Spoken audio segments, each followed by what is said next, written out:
the other children on Wednesday. So can you give us a sense of what the schools are going to have to do? I mean, is it going to work for the kids to come in to here and New Dorp? Well, look, we will find ways working together to make it work.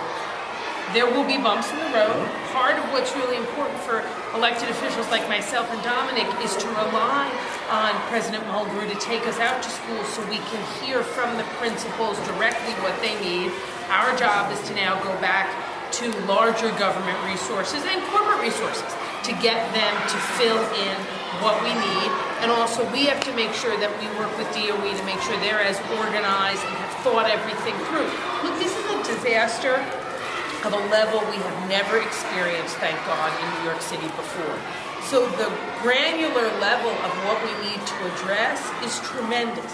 And you need professionals in the area to tell us exactly what that is so we don't inadvertently forget something that might seem small on a citywide concept, but in the life of a child, if forgotten, will set them back. So did you learn any particular things that the school needs to accept kids today? We looked at, we actually heard a lot of them was very, very helpful today. This is an elementary school. It is going to accept a middle school. It doesn't have middle school curriculum here. If we can't get back into the middle school building or their curriculum materials were destroyed, we need to get middle school curricula here. The school we were at before was a high school accepting a middle school. Same kind of a thing. We need more school security at all of the buildings. At the Staten Island school, we heard loud and clear they need more traffic personnel because they're going to have more buses coming in. That school is near a gas station. That statement speaks for itself, as we're going to need more traffic personnel. A lot of schools, God bless New Yorkers, have become places where people have bought clothes and whatnot. We need to get those out, put somewhere else. We also heard today we need that the schools that are the visitors, we need to make sure they are not relying on the host school's speech therapist, occupational therapist, because that's not enough. We need to move folks around. So those are some of the things. But let me just turn to President Mulgrew. This is, first, I can't thank all the staff members, the teachers, the principals, the guidance counselors, custodians. The amount of work that they've done is unbelievable. And so many of them have absolutely had their personal lives devastated by what they're going through. But they're here. They were in the schools on Friday, and they're here today. And yeah, this is a massive undertaking.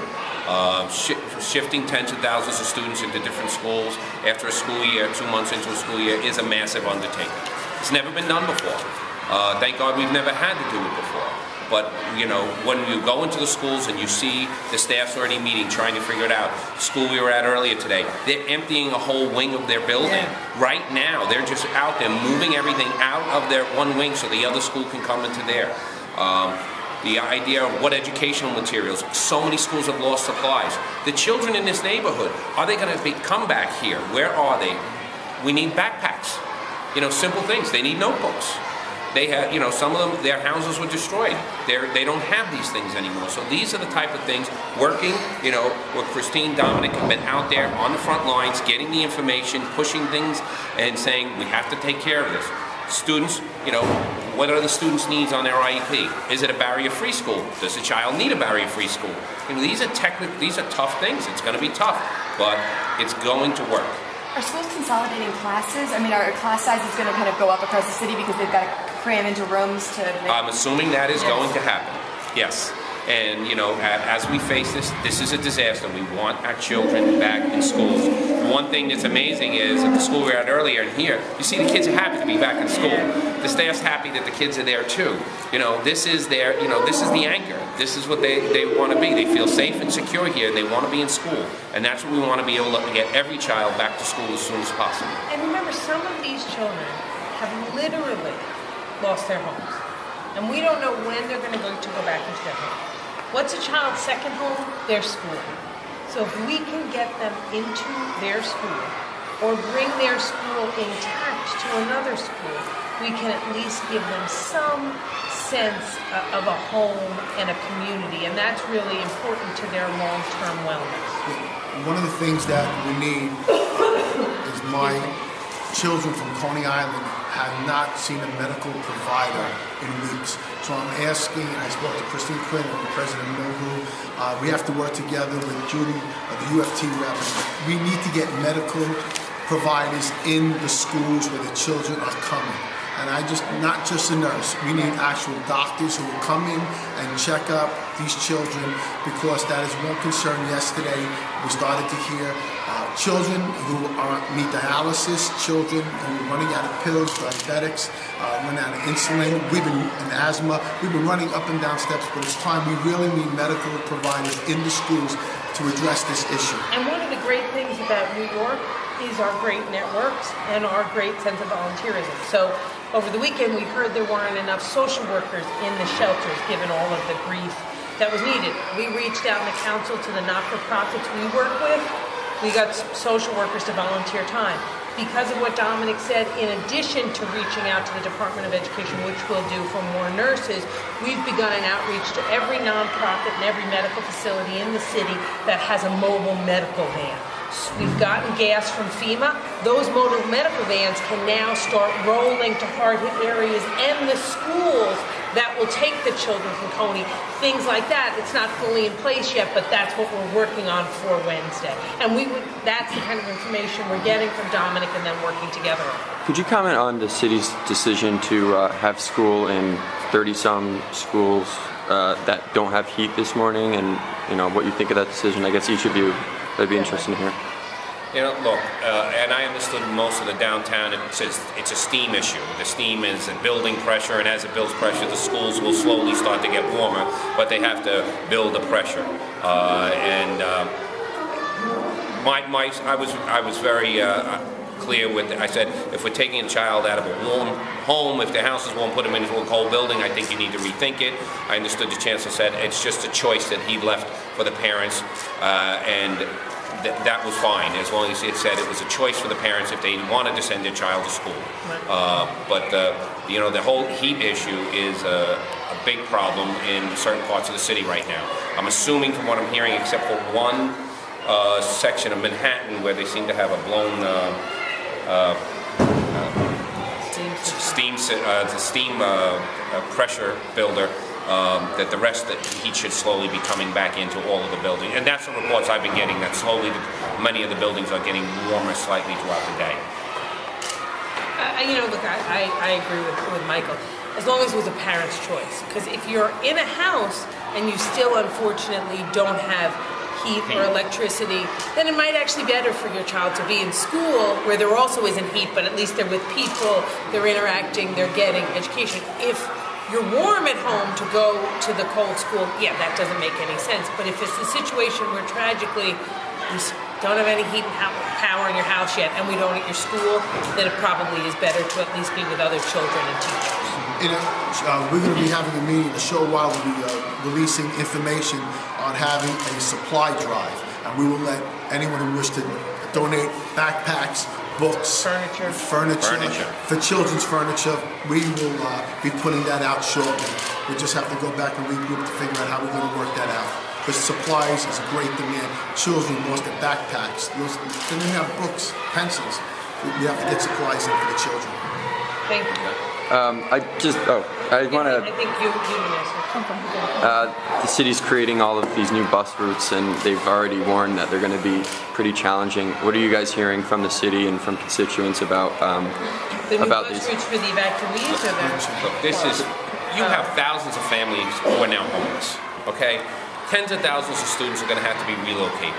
And it's not as simple as just taking one school and putting it into another school. The schools are going to be broken up into parts. This is highly challenging, okay? Things are not all going to work out right. But what we need to make sure is that the communication is happening so that we can continue to fix. I mean, you're talking about basically relocating an entire school system if you were outside of New York. Because you're talking 30 to 60,000 kids. That's basically would make you one of the largest school systems in the United States. And we're relocating all those students into different places. This is highly complex and challenging. As long as people are talking and the information's getting out there, then we have to keep fixing the issues where we find them, and also at the same time keep bolstering the schools that are now going to put under so much extra stress. Do you have any immediate issues with how they've chosen to do the relocations of schools? I know that, my question particularly was, and I don't remember if there were others, but John Dewey High School, each grade is being located at a different school. That seems rather difficult for teachers to manage. I don't quite understand. Well, it depends on how that school is organized. If that school is organized into what is called grade academies, then that would make perfect sense. If they have all of the, so it really depends on how the school itself is organized, and that would seem to be a smart way to do it if that's the way the school was organized. But we've already had discussions on this. We've had things already changed. Yep. School we were at today, IS2, that was originally supposed to go 7 miles in one direction. They're now in a school a half a mile from them. That was because, we heard from the parents, we heard from the principals. Both principals, without even talking to each other, had said that I want to go to Egbert, I want Egbert here. So we just worked it. The Department of Ed said, okay, fine, they changed it, and that's where that school's going to go. Back to the communication. Things don't make sense. If things are too challenging, we could have done it better. We need to get that information and then get it back to the people who are making that decision and advocate forcefully. So do you think the city is doing a good job of communicating on the issues in front of schools? What I will say is that we, in the Speaker's office with the council members, obviously knowing school was going to reopen, reached out to the Department of Education, assigned a point person from the Speaker's office to be in touch with the Department of Education. She received regular briefings over the past 3 or 4 days about what the plan was. She reported back to me and all the impacted council members. We said, that's okay, that doesn't make any sense, that's a bad idea. She went back to DOE, and the things, not every single solitary one, but a significant number of the things we had concerned about were changed. Would I prefer, in my own life and everybody else's life, that every first idea be perfect? Yes. But I can't really complain yet, as long as there's this constant conversation and back and forth. Have we had every change we wanted? No. But have we had significant changes? Like at first there wasn't a plan necessarily to do outreach into the shelters about schools. We pointed out that was necessary. That's happening. The Staten Island issue, that school was changed. So the lines of communication are open, and I think that is extremely positive. Yes. And on shelters, have you gotten an update of what they're doing with the schools that are serving as shelters, or what's going to happen come Wednesday at those schools? Ideally, you would not have different populations, a shelter population school, but we are, as a city, we have thousands of families who are homeless that were not last week. Okay? So we have to take care of multiple things at the same time. Yes, we have to be clear on the safety procedures. Yes, they have to be looked at differently because the school's never done that before. That has to be addressed. That is something that the Department of Ed had, that conversation is happening right now.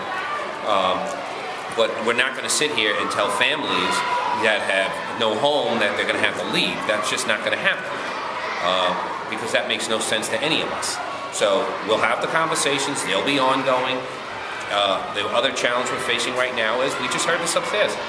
I don't know where all my kids are. Right. They don't know. The school doesn't know. The school is saying, who is coming back? Where are they? Did they, we know many of those, you're in your school's sitting in the middle of a community where there are houses that are destroyed. Where are all my kids? I don't know.